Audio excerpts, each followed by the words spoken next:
Here's a finished playlist. One player with the whole lineup underneath. Thumbnails, durations, and a now playing badge. Skip to the end of a video and you don't have to lift a finger. A countdown rolls the next one in, or cancel it or play now.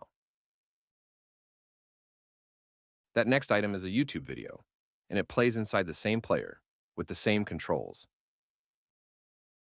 Page through the strip with the arrows, then click any item. It switches instantly.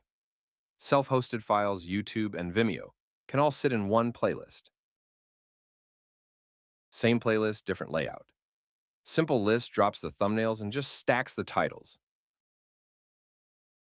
Click a row and it loads.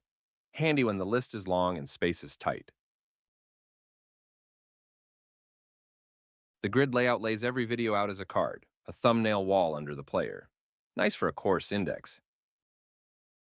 Every layout uses the same controls: play, seek, volume, settings, and full screen, exactly as you'd expect. List on right side puts the lineup beside the player, with descriptions. 4 layouts.